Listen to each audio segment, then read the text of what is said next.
Hello po mga Sisi Loves! For today's video, gagawa tayo ng pangnegosyo peanut butter. Ayan, meron na ako ditong mani. Ang ginawa ko nga po pala dito is 1 kilo at kalahating Nahugasan peanut. ko na po ito, hindi ko na lang naipakita sa video.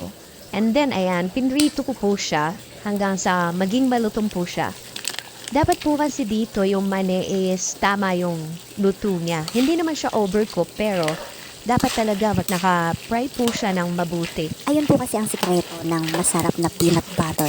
Is yung tama dapat ang pagkakaprito ng peanut. And one more thing guys, kasi po may hirapan din sila. May hirapan din po kasi sila mag-giggling. Kaya ayan, pinrito ko po siya mabuti. And then dahil, ayan, luto na nga po yung mani. Tinikman ko at okay na siya. Inilagay ko na po yung kanyang butter at saka yung margarine. 2 tablespoon na margarine po inilagay ko Sa 1 kilo at kalahating mani. And then, yung yung 1/2 po na butter. Dairy cream, ayan, yung nilagay ko. Tapos, nilagay ko na rin yung kanyang asukal. Nilagyan ko rin siya ng 1 kutsarit ng salt. Rock salt po yung ginamit ko. Tapos, 2 pack lang ng powdered milk. Ayan, any brand naman po ng powdered milk pwede. Kahit naman ano yung prepare nyo.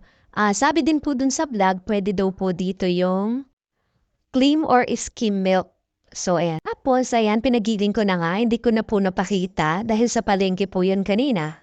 Charan! Ayan, tapos na po. So, nakagawa po ako dito ng 4 bottles of peanut butter. Tapos, ayan, may maliit na bote po dyan at nabenta ko na yung isa. Tatlo na lang.